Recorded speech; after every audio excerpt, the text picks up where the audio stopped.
আছে।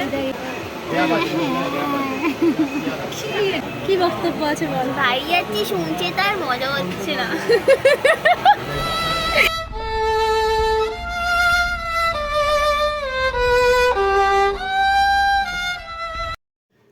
আজকের ভিডিওটা হতে চলেছে একটু অন্যরকম। গ্র্যাজুয়েশনের ফার্স্ট ইয়ার থেকে আমরা ভেবেছিলাম তিনজনের বাড়ি অবশ্যই ঘুরতে যাব। কখনো লকডাউন, কখনো এক্সামের চাপ, হয়েই উঠছিল না। তো ফাইনালি মাস্টার্সের ফাইনাল ইয়ারে এসে আমরা দেখলাম ভাই আর 6 মাস পড়ে আছে, এবার তো কিছু করতে হবে। তো চলো বেরিয়ে পড়া যাক।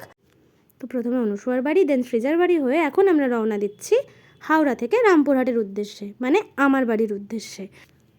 তো রামপুরহাট আসার জন্য আমরা হাওড়া থেকে ইন্টারসিটি এক্সপ্রেসটা ধরেছিলাম।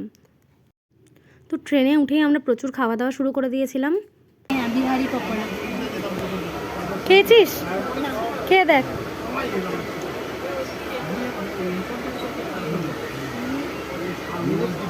কাকিমাটা পকোড়া কুইন। সৃজা বাড়ি থেকে আমাদের জন্য পকোড়া এনেছিল, আন্টি বানিয়ে দিয়েছিল, দারুণ লাগছিল খেতে। তো এটা দিয়েই আমাদের জার্নি ফার্স্ট স্টার্ট হলো। কিন্তু ট্রেন দাঁড়িয়ে আছে। এরপর আমাদের নেক্সট খাবার ছিল ওয়েফার খাওয়া হয়ে যাওয়ার পর আমরা আবার ডালমুট কিনে নিয়েছি। আমি খালি রামপুরহাট অব্দি যা উঠতে আমি সব খেতে চাই। সব খাবি? ওকে ওকে। এবার এসে গেছে জার্নির মোস্ট ইম্পর্টেন্ট জিনিস, যেটা হচ্ছে চা ছাড়া আমার কাছে কোনো জার্নি সম্পূর্ণ হয় না। তো অনুসুয়া চা খায়নি, আমি আর সৃজা চায়ের কাপ হাতে বসে পড়েছি। আর অনুসুয়া বাইরের ভিউ এনজয় করছে না দুঃখ পাচ্ছে জানি না। আমি জীবন ফিরে পেয়েছি মুড়ি পেয়ে।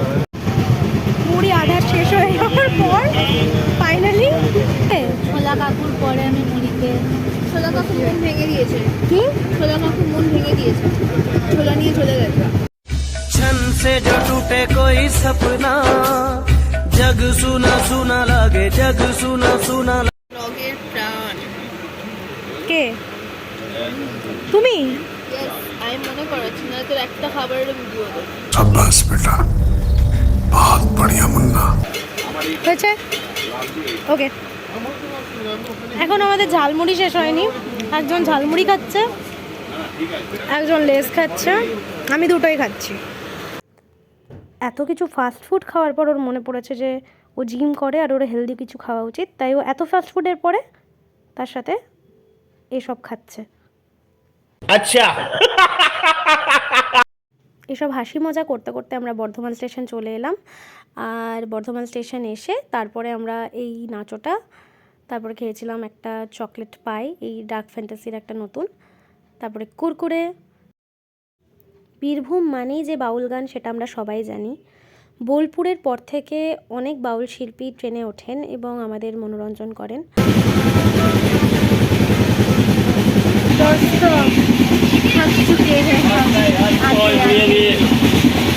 সত্যি ওরা অনেকটা টায়ার্ড হয়ে গেছিলো, আর রাত্রিবার ছিল বলে ঠান্ডাটাও লাগছিল। আমরা চাদর ফাদর জড়িয়ে নিয়েছিলাম যাতে হাওয়া না লাগে। তো এবার আমরা ট্রেন থেকে নেমে পড়ে সোজা আমার বাড়ির দিকে রওনা দিই। বাড়িতে এসে ফ্রেশ ট্রেশ হয়ে আমরা চায়ের কাপ হাতে বসে পড়েছি। চায়ের ভিডিও করছি কিন্তু কি করতে ভুলে গেছি একটা। হ্যাঁ, খাবারের ভিডিও করতে ভুলে গেছি। আমরা কি খেয়েছি বল? আমরা খেয়েছি পনির পকোড়া আর কালাকান আর সস। এখন আমরা চা খাচ্ছি। লাল চা। আর আমার বাড়ি এসে তোদের কেমন লাগছে? খারাপ নয়, প্রচন্ড ভালো। ফ্রেশ হয়ে খাওয়া দাওয়া করে আমরা বসে পড়েছিলাম উনো খেলতে। উনো খেলে ওঠার পর আমরা ডিনার করি। ডিনারে ছিল চানা মশলা আর বাটোরা, যেটা আমি ভিডিও করতে একদম ভুলে গেছি বিকজ আমি ওভার এক্সাইটেড ছিলাম। The next day. আরে लेडुआ खाओगे কি आप लोग? না, কেউ খাবে না, তোরা খা। কেমন ঘুম হয়েছে রাতে? না অত্যাচার করেছে আমার উপর। রাতে ঘুমাতে দেয় না। রাতে উৎপাত করেছে। আমি তো নিজে মরার মতো ঘুমাচ্ছিলাম ভাই। না, মিথ্যে কথা বলছে এখন। गजब बेइज्जती है। টিফিনে আমরা পাস্তা খেয়েছিলাম, মা নিজের হাতে বানিয়েছিল। তারপরে স্নান টান করে আমরা ছাদে চলে এসেছিলাম। ছাদে এসে আমরা একটু গান বাজনা করি, আড্ডা দিই। আমি সেভাবে ব্লগ বানাই না, ভিডিও হয়তো করি বানাবো ভেবে, কিন্তু করা হয় না। বাট এই ভিডিওটা আমি বানালাম কারণ আমার মনে হলো যে এই ছোটো ছোটো মেমোরিজগুলোই থেকে যাবে। তো পরে যখন সবাই দেখবো ভিডিওগুলো তখন এগুলোই মনে পড়বে। বলো না বলো না বলো না তুমি আমার ও এইটা দেবের গান না রে না আর তো দেব ওই মানে ওই রে মানে আমাদের ছোটবেলাকার গান মনে না ভাই তো দোকানে এখানে সেখানে বানবাসি পরান যায় জ্বলিয়া রে পরান যায় জ্বলিয়া রে It's 100% love love love love love It's 100% love love love love love It's 100% love love love love love It's 100% love love love love love पगलू थोड़ा सा कर ले रोमांस की डिंग डिंग डिंग डिंग डिंग मोन माने ना मोन माने रेडी किलर रोमियो पक्का फ्लेवर रोमियो এসব হই হুল্লোড় করার পর আমরা নিচে এসে লাঞ্চে খেলাম বিরিয়ানি। মা যেহেতু চিকেন খায় না তাই আলু বিরিয়ানি হয়েছিল, আর তার সাথে মা করেছিল মায়ের স্পেশাল চিকেন, যেটা খুবই ভালো মা বানায়, ওরাও সবাই খুবই পছন্দ করেছে। আর তার সাথে ছিল বুরানি। তো আমরা খাওয়া দাওয়া করে নেওয়ার পর একটু সিরিয়াসলি গান নিয়ে বসলাম, মানে হাসি মজা করে না, সিরিয়াসলি গান নিয়ে বসেছিলাম। একটা রেকর্ডিং করেছিলাম যেটা পরে আমরা পোস্ট করব। দুপুরবেলা একটু রেস্ট নেওয়ার পরে আমরা সন্ধেবেলায় একটু বেরিয়েছিলাম। ওরা যেহেতু রামপুরহাট এর আগে কখনো আসেনি, তো আমি ভাবলাম একটু ওদেরকে নিয়ে বেড়াতে যাই, একটু শহরটা ঘুরে দেখাই। ওদেরকে নিয়ে গেলাম আমার ফেভারিট ফুচকার দোকানে। সেখানে গিয়ে দই ফুচকা খেলাম আমরা। এক প্লেটই নিয়েছিলাম, আমাদের সবার খুব পেট ভর্তি ছিল। আমি যেহেতু ওদেরকে ট্রাই করাতে চেয়েছিলাম তাই একটাই প্লেট নিয়েছিলাম। ওই দিন মা বাবার অ্যানিভার্সারি ছিল, তাই ওরা কেক আনবে বলেছিল। যেহেতু কেক কেউ সেরকম খেতে চায় না, সেই জন্য আমি বললাম যে পেস্ট্রি নিয়ে আসতে, তো ওরা পেস্ট্রি এনেছিল। আর আমি এলইডি ফটো ফ্রেমটা মা বাবাকে গিফট করেছিলাম।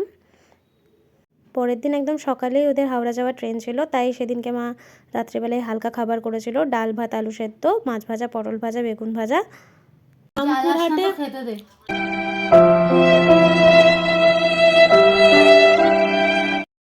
The next day. পরের দিন সকাল 8টার সময় ওদের ট্রেন ছিল, কিন্তু ট্রেন এত লেট যে আমরা বেরোলামই বাড়ি থেকে 8টার সময়। আমি বলেছিলাম যদিও আরেকটু পরে বেরোতে, কিন্তু ওরা ভয় পাচ্ছে যে অ্যাপে অনেক সময় ভুলভাল আসে, যদি ট্রেন চলে আসে তাহলে ওরা বাড়ি যেতে পারবে না, তাই জন্য আমরা চলে এসেছি স্টেশন।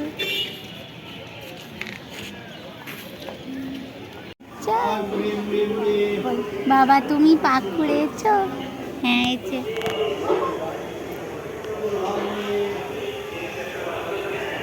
কি বক্তব্য যে ট্রেন এতক্ষণ লেট? ও আচ্ছা, ঘুমিয়ে পড়েছিল শীতকাল না আচ্ছা তাই আমাদের ঘুম আসতে পারে আচ্ছা।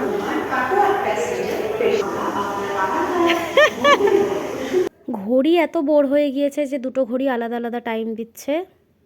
ফাইনালি অনেক সাধ্য সাধনা করার পর ট্রেন আসে, এবং 8টার সময় যে ট্রেনে ছাড়ার কথা সেই ট্রেনটা 10টা 15-তে ছাড়ে।